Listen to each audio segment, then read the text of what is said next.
Hey guys, you already know how to play chess. You love the game and you would like to improve.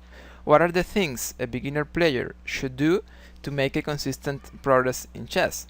I'm going to give you a 10 steps guide that is going to help you become a good and progressive chess player.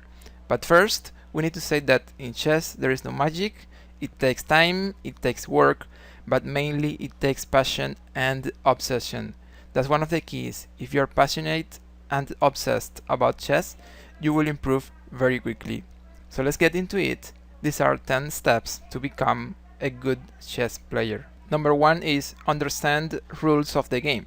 And here I'm not talking about how pieces move, and of course that's also essential. Here I mean mainly special rules. I'm talking about rules like when can the game be a draw, like 50 move rule or insufficient material or draw by repetition, etc. But also other special situations like capture en passant, castling, promotion, stalemate. Make sure you understand those things very well.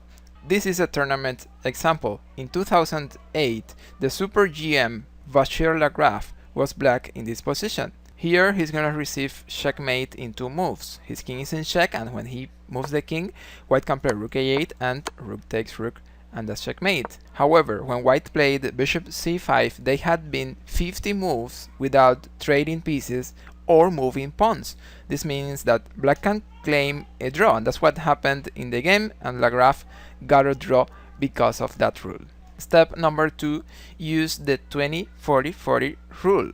This is an organizational plan that improvers should follow to learn chess as time efficiently as possible. It states that they should study 20% of the time openings, 40% middle game, and 40% of the available time to train chess endgames. This is usually a very effective approach when you want to organize your training sessions. Step number 3, solve hundreds of puzzles. There are many good options out there to train tactics and puzzles. For example, in chess.com we have Puzzle Rush, Puzzle Battle, Survival, Rated Puzzles. You pick your favorite, the one where you have more fun, and get to work. In general, they are not giving you exactly the same training, but they are always good to improve and sharpen your tactic vision. This is an example of how solving puzzles can help you with your pattern recognition. In this position it is white to move, white is winning. I will say it right now, there is actually checkmate in 1, and the move is rook h1. Observe, the bishop is controlling this square and the rook is controlling the file. This is a pattern we are going to use in other puzzles. For example, in this position it is white to move and white is winning. I will say it right now, but feel free to pause the video if you want. The way to win here is by playing knight g6 check. Black is forced to capture and then they are opening the file, so after pawn takes knight we can play rook a3, and then we have the same pattern, the bishop controlling g8 and the rook controlling the file. And then we have this position again, white to move, white wins. I will say it very soon. So the way to win here is by playing an attraction. We're gonna bring the king to h8, and then we will have the same pattern we created in the previous puzzles. So we can play queen takes rook in the first move, and then we can play rook h8 in the second move, attracting the king to the corner, and then bishop f7. So let's see it on the board. Queen takes rook, rook h8, attracting the king, and then bishop f7. One more time, the bishop controls g8 and the rook controls the open file. So, as you can imagine, the idea here is that when you solve many puzzles, you get familiar with the patterns and you can use them in your own games. Step number 4, play hundreds of games. This step is like ride a bike to learn how to ride a bike. As you play, you're going to make mistakes and blunders. You will succeed, you will fail, and all this means experience and improvement in the long term. If you want to have fun, blitz and bullets are fine, but if you really want to improve, you should also play longer time controls like 10 or 15 minutes games. But the idea here is that if you play a lot, you will see the improvement very soon. Step 5, think of what is your opponent going to play. It's very normal among beginners to think only of yourself and ignore what is your opponent doing. Ideas like, I play this and I give checkmate in 1, or I threaten his queen and then I take it are very common. Once you can cross this boundary, there will be a change in the way you approach the game, and there will be an outstanding progress. There is this example where it is white to move. I could say a very common mistake among beginners could be in a position like this to play something like queen h5, threatening checkmate, and not thinking too much about how is our opponent gonna defend or respond to this move. However, once you get a little more of experience, you will think a little deeper, and the thought process could be, I play queen h5 and threatening checkmate, what is my opponent gonna play after this move? And then you are much more likely to see a very strong reply from black, and it is the move g6, where they will be forking bishop and queen and getting material advantage. So this idea of queen h5 is not really going to work in this position. Instead of that, something more normal like rook c1, improving the rook, maybe planning to go back with the bishop, creating a battery with bishop and queen on the diagonal to threaten checkmate. This way is going to be much stronger. So get used to ask yourself, what is my opponent gonna play against my move? Step number 6. Analyze and enjoy Masters games. This is where you're gonna see things beyond just tactics. There are so many things we can learn from Masters games, like mid-game plans, pieces maneuvers, mid-game principles, when or where or how to attack. I'm gonna show you a short but impressive Masters game, and I will highlight some instructive moments so you get the idea. This is a game by Bobo against Anderson. He played knight f3 and black played knight f6, and then d4, b6, and e3 and bishop b7. In this position, Bobo played bishop d3, and the idea is that he's gonna try a call successor system. In this scheme, white plays the bishop on d3, the other bishop on b2, and he's gonna target the king side very early in the game. Also, the knights are going to be very important. This knight goes to e5, and the other knight can come over d2 and sometimes to f3, and finally the queen will join the attack probably over f3, a3, with a very serious threat on a7. There is, in very short words, one of the main ideas in called successor system. As you can see, it's an interesting variation where white can create a very interesting and dangerous attack. The game continued e6, he castled, bishop e7, knight b, d2, d5, knight goes to e5, this square is key, as we were saying, black castles, b3, c5, and then bishop b2, and now we have the position we wanted. Black plays knight b d7, and then the queen is gonna get involved over f3. So queen goes to f3, rook c8, and then rook a d1, putting the rook on the same line as the queen. When black plays queen c7, there is this move queen h3, and this move is very tricky. There are some interesting ideas with the pressure here on h7. The only problem is going to be this knight. It's a very important defender, but as you will see, there are some options to get rid of that defender. In the game, black played bishop d6. Actually, they needed to play a6 here to stop the threats on a7. After bishop d6, this is actually a blunder. White is winning.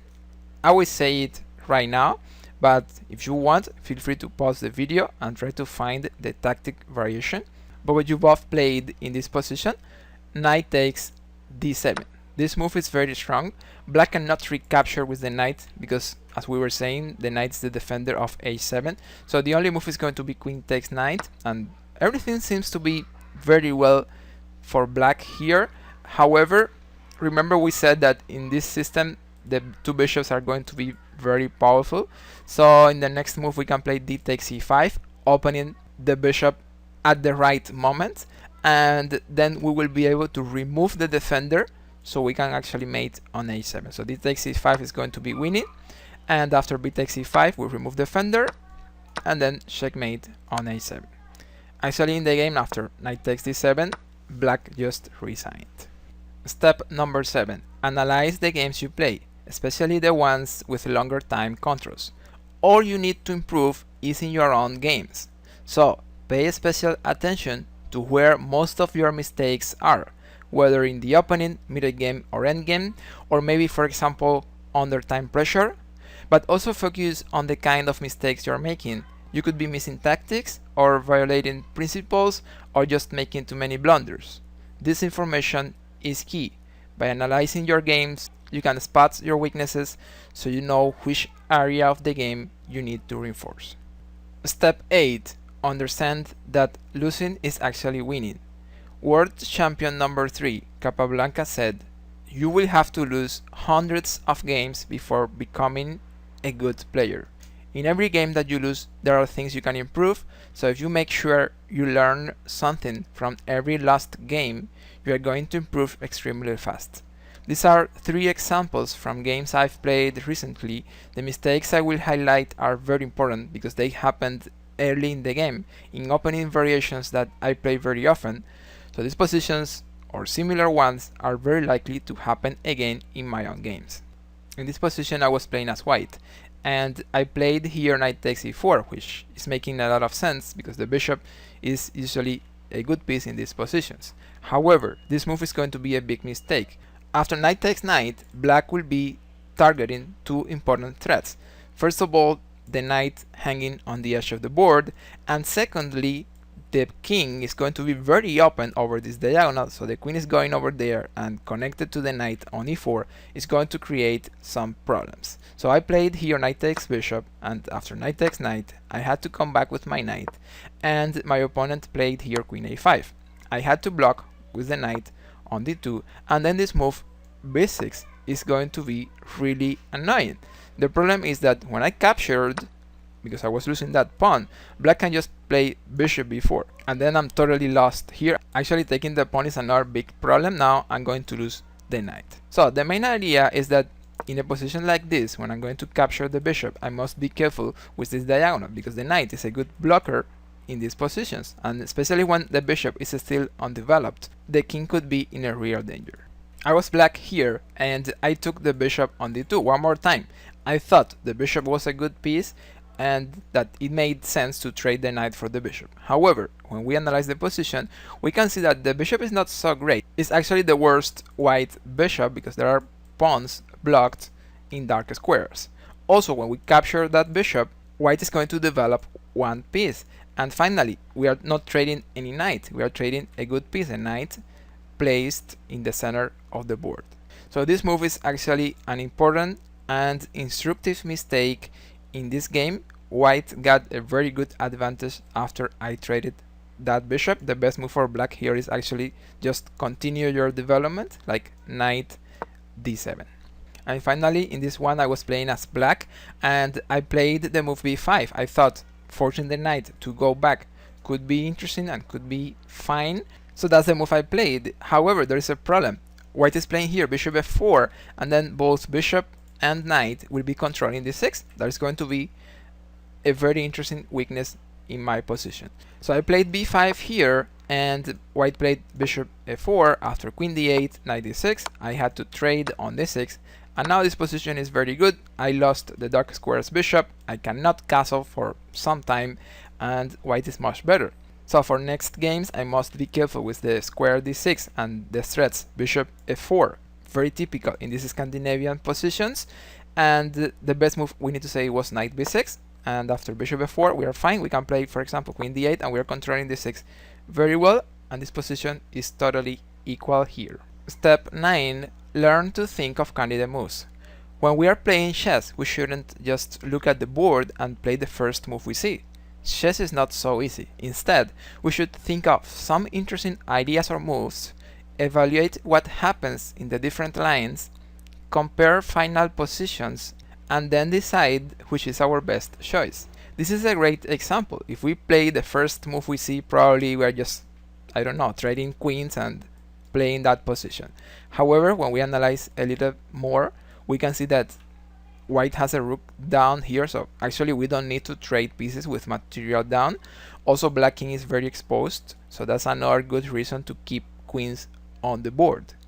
So we can think of candidate moves here, and something we need to keep in mind when we are doing this process is to work with checks, captures, and threats. This is a simple example, so let's just focus on checks, and we can see that there is another move like queen e7, which is looking fine because we are not trading queens, and we keep the initiative, and there is another check here like rook takes c6. So we could say that our three candidate moves are queen takes queen, queen e7, and rook takes pawn.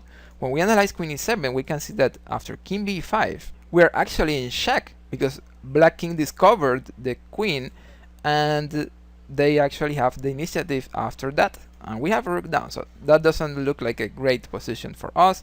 And when we analyze rook takes c6, this is actually looking interesting.